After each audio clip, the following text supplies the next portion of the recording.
Salut, chers croyants en Dieu, chers amis de Dieu. Alors, c'est en fait la série de quel esprit es-tu animé. Alors, maintenant, nous parlons du fait d'être animé de l'esprit de vérité. Être animé de l'esprit de vérité. Le Christ lui-même a dit qu'il rend témoignage de la vérité, qu'il est venu sur terre pour ça. En réalité, c'est sa propre personne qui est la vérité. Voilà. La propre personne du Christ, c'est la vérité. Voilà. La foi en Dieu fait parler de la vérité. Dans l'islam, on dit Haq, Al-Haq, c'est-à-dire la vérité. Quand il y a un saint musulman du 9e siècle, il a dit Anna al-Haq, je suis la vérité. Il a été crucifié sur les bords du Tigre. Voilà, on a coupé ses membres, etc. Et puis on l'a crucifié. Oh, j'oublie son nom, mais ça va venir. Ok. Alors Jésus lui-même est la vérité. Voilà. Et dans l'histoire de la foi, il y a des gens qui sont morts pour la vérité et la justice. C'est en fait le pendant de la vérité, c'est la justice. Voilà. C'est pour ça qu'on voit concernant la personne d'Abraham, il a cru en Dieu et Dieu l'a trouvé juste. Parce qu'il a cru en Dieu, donc Dieu a proclamé Abraham juste. Parce qu'il a cru en Dieu. Voilà, c'est ça. Donc, c'est mourir pour la justice, pour la vérité. C'est reconnaître la vérité. La vérité, quand on la reconnaît, cela rend juste, comme Abraham a été trouvé juste. Et dans l'histoire de l'humanité, il y a tant de gens qui ont donné leur vie pour la vérité et sont morts pour la vérité. Voilà, c'est ça. Et son pendant qui est la justice. On a vu par exemple ce pasteur noir américain de l'église baptiste Martin Luther King, voilà, qui est mort pour la vérité et la justice. Et vous voyez que beaucoup d'apôtres du Seigneur Jésus-Christ sont morts pour la vérité.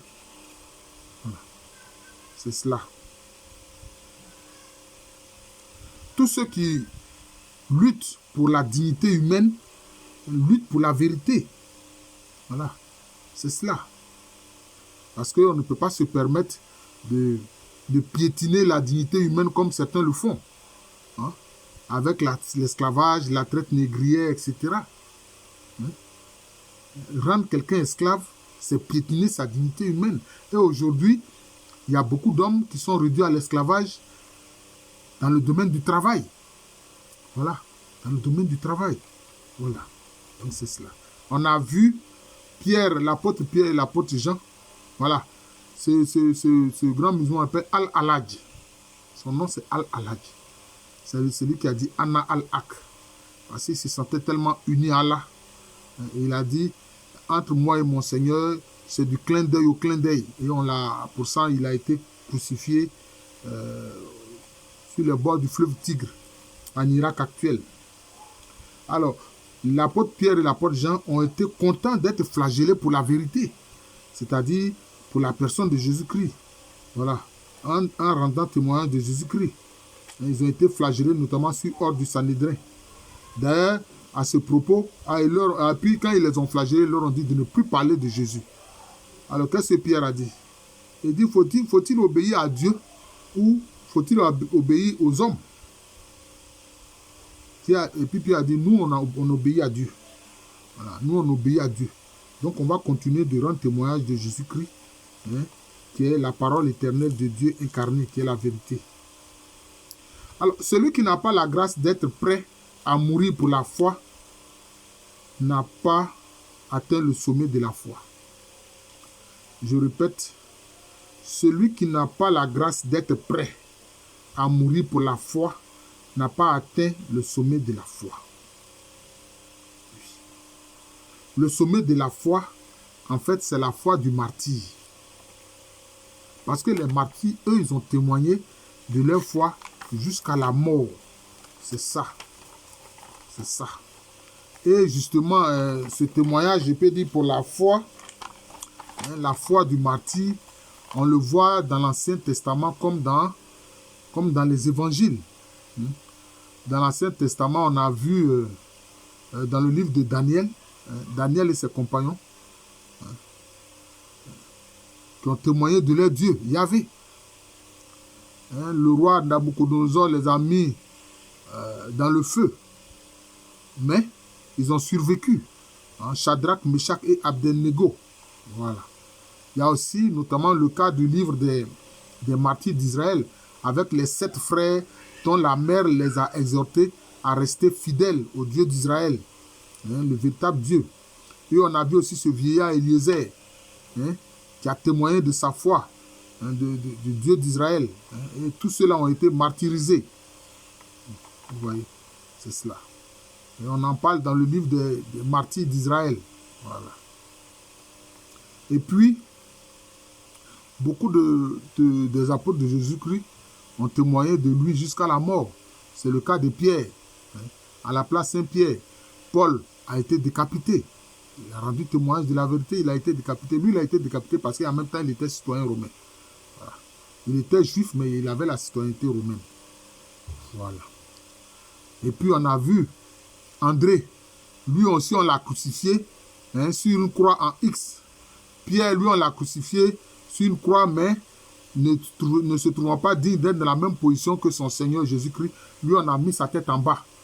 Alors, donc, ce type de croix-là qui ressemble un peu à une épée, ben, les groupes ésotériques malfaisants ont récupéré cela. Bon, ça, c'est une autre affaire. Et puis, même en Afrique, ici, on a vu les martyrs d'Ouganda. Kizito, Charles Luanga, Luc Banamakuntu.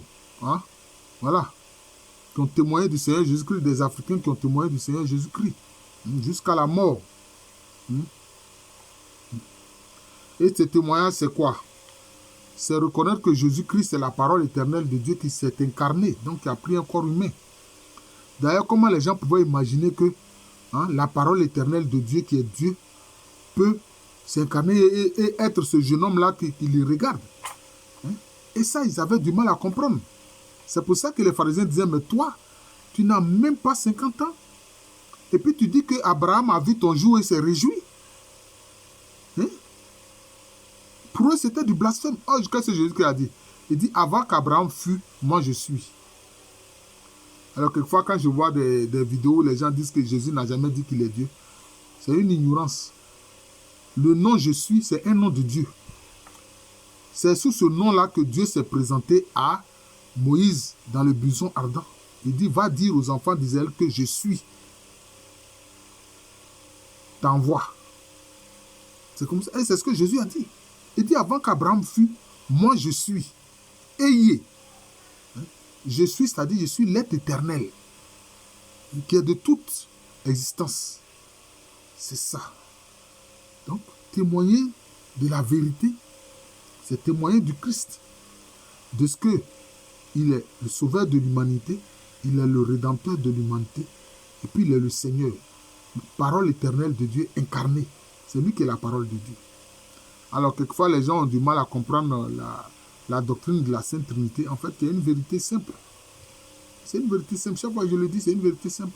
Si tu veux comprendre la Sainte Trinité dont parlent les chrétiens, il faut te regarder toi-même. Tu parles. Si tu parles là, ça, au niveau de la divinité, c'est ça qui est le Christ Jésus. Il est la parole éternelle de Dieu. Mais avant de parler, tu fais quoi? Tu penses d'abord. Donc, la pensée précède la parole. C'est comme si la pensée, on peut dire que c'est le Père. La parole, c'est le Fils. Vous voyez? Puis si la parole découle de la pensée, bien sûr, la parole vraie, ce n'est pas la parole des menteurs. Et puis maintenant, quand tu as pensé, tu as parlé, tu fais quoi? Tu agis. C'est pour ça que Jésus-Christ disait que c'est par le doigt de Dieu qu'il agit et qu'il accomplit des signes grandioses. Vous comprenez? Ce doigt de Dieu, c'est ça, le doigt, ça renvoie à la main, donc à l'action. Donc l'action, l'agir de Dieu, c'est le Saint-Esprit. Voilà. C'est ça qui fait chez la divinité, ce sont 3 personnes. La pensée, la parole et l'action sont 3 personnes. Alors qu'en l'être humain, c'est réuni en une seule personne l'être humain qui pense, qui parle et qui agit. Mais ces trois personnes-là sont unies dans l'amour. Voilà, c'est ça. Et donc, il faut témoigner. Témoigner de la vérité, c'est témoigner que Jésus-Christ est sauveur de l'humanité, rédempteur de l'humanité. Et il est Seigneur à la gloire de Dieu le Père. Voilà, c'est ça, témoigner. Et être prêt à mourir pour cela, pour ce témoignage-là. Mais il faut comprendre qu'un homme, ce n'est pas par sa propre capacité qu'il peut témoigner de la vérité jusqu'à mourir. Non, c'est le Saint-Esprit qui l'aide. C'est le Saint-Esprit qui aide l'homme à témoigner jusqu'à la mort. Parce que sinon, la peur de la mort va faire que tu vas renier le Christ. On a vu d'abord même Pierre, de la peur de la mort, il a renié le Christ, il a renié la vérité. Il a dit qu'il ne connaît pas Jésus-Christ. Qu'il ne l'a jamais vu même. Il ne connaît pas Jésus-Christ. Vous voyez. À plusieurs reprises, il a dit que lui, il ne connaît pas Jésus-Christ. À 2 reprises, voilà. Voilà. Il a dit que non, lui, il ne connaît pas Jésus-Christ, il ne l'a jamais vu. Vous voyez. Ça, c'est la peur, ça. Mais c'est le Saint-Esprit qui fait en sorte qu'on surpasse la peur et qu'on peut témoigner dans la foi des glorieux martyrs. Voilà. Alors, vraiment, abonnez-vous à cette chaîne-là, Jean de l'amour de Jésus. C'est le nom de cette chaîne YouTube de moi. C'est aussi mon nom spirituel. À l'état civil, je suis le professeur Alou Kwame René.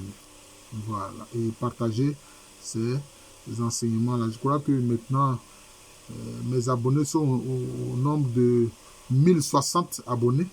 1060 abonnés, quand même, ce n'est pas rien, c'est beaucoup. J'ai l'impression qu'ils ne regardent pas suffisamment les vidéos. Peut-être qu'ils regardent les anciennes vidéos, puisque j'en suis à près de 870 vidéos. 870 vidéos sur cette chaîne spirituelle, Jean de l'amour de Jésus. C'est une chaîne spirituelle. Les chrétiens en apprennent, les musulmans en apprennent, les bouddhistes en apprennent, etc. Les juifs en apprennent. Parce que j'ai fait plusieurs vidéos, même sur la connaissance du judaïsme, de l'islam, etc. Voilà. À l'état civil, je suis le professeur Alou Kwame René, historien.